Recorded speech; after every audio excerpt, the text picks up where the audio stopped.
What is digital art? We're talking about a field with over half a century of history. The term first gained traction in the 1960s when artists such as Harold Cohen began using computers as creative partners. Plotter drawings, algorithmic composition, and Cohen's pioneering program Aaron positioned the computer not simply as a tool, but as a generative collaborator. In the 1980s and 90s, artists turned to video, net art, and interactivity.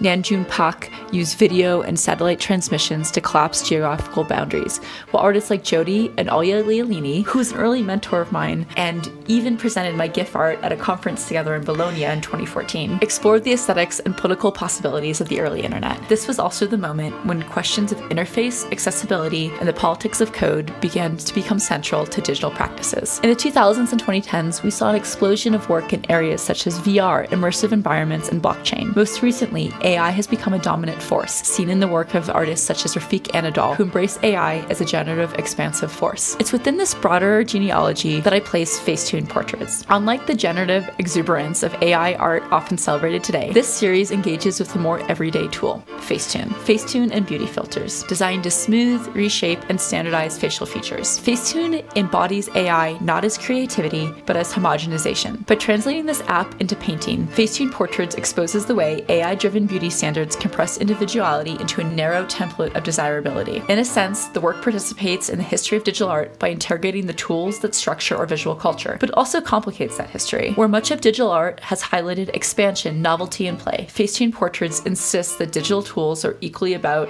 discipline, conformity, and control. What Facetune Portraits do is expand this conversation about digital art by shifting the focus away from technology as innovation and toward technology as ideology. Much of the history of digital art has celebrated technology's capacity to generate the new. These practices emphasize creativity, expansion, and possibility. But Facetune Portraits reminds us that digital tools are also cultural instruments. They don't just generate images, they generate norms. By using Facetune, a piece of software designed for everyday use rather than the avant-garde, the work expands the conversation to include the ways that digital technologies quietly shape our bodies, our identities, and our senses of self. In this series, Facetune Portraits opens up a parallel history of digital art, not only one about exploration and creativity, but also about standardization, conformity, and the politics of representation. They show that digital art can interrogate technologies embodied in everyday life, not just the spectacular ones celebrated in museums and media. So the conversation expands from what can technology make possible to include also what does technology make inevitable. And this cultural shift in how we understand the role of digital art today.